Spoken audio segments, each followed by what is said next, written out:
MBBS in abroad. Apollo MedSkill 6 years of MBBS program will be completed in 35 lakhs only.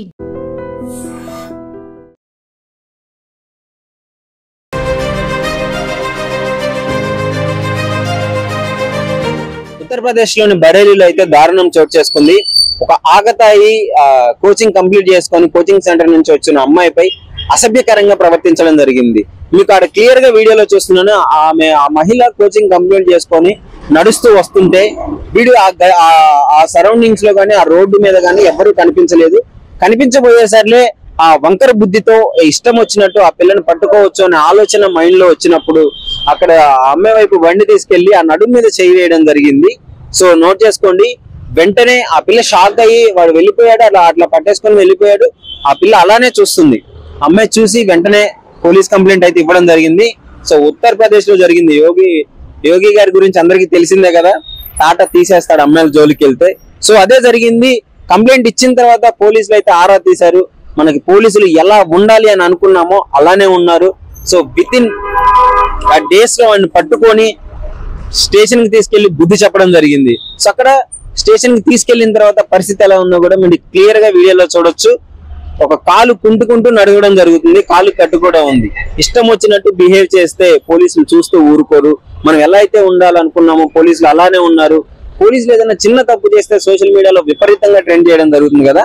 కానీ ఇలాంటి మంచి పనులు ఎప్పుడు పోలీసులు చేస్తూనే ఉంటారు. ఎవరో ఒక పోలీసు వల్ల మనం అందరినీ తిడుతూ ఉంటాము. బట్ చూసారు కదా, చాలా ఇన్స్పిరేషన్ గా ఉంది ఈ ఘటన. పైగా ఉత్తరప్రదేశ్ లో జరగడము యోగి గారు అసలు చూస్తూ ఊరుకోవడం అయితే లేదు. సో చూస్తున్నారు కదా, ఇలాంటి సంగతులు అంటే బయటికి వెళ్ళినప్పుడు చాలా ప్లేసెస్ లో కూడా అమ్మాయిల మీద అత్యాచారాలు జరగడం ఇట్లాంటి జరుగుతుంటుంది. ఇది వాళ్ళకి ఒక చిన్న బుద్ధి చెప్పే సందేశం అని కూడా మనం అనుకోవచ్చు. అమ్మాయిని పట్టుకోవాలంటే దడ పుట్టాలి, అలా తాట తీసి వదిలిపెట్టారు పోలీసు వాళ్ళు అయితే.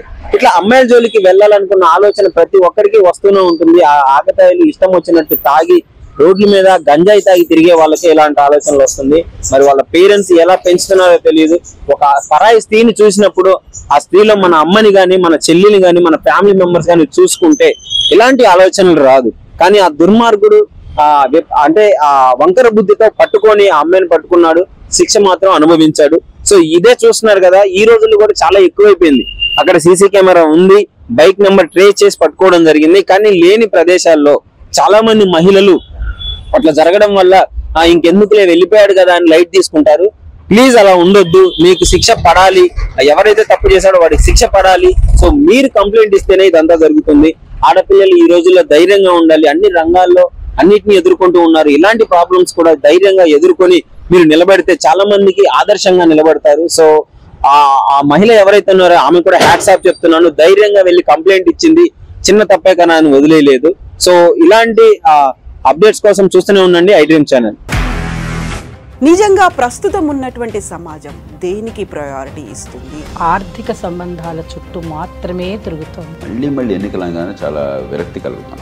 మంచి అనిపిస్తుంది కదా, లేడీస్ కూడా ఛాలెంజింగ్ జాబ్స్ చేసినప్పుడు చాలా బాగుంటది. ట్రాఫిక్ అసిస్టెంట్స్ గా నియమించిన ట్రాన్స్జెండర్స్ అందరితో సాల్యూట్ చేయించుకుంటున్నారు. ఫుడ్ డెలివరీ ఇవ్వటానికి వెళ్ళినటువంటి డెలివరీ బాయ్ అనిల్ పై కళ్ళ ముందు పెళ్ళండి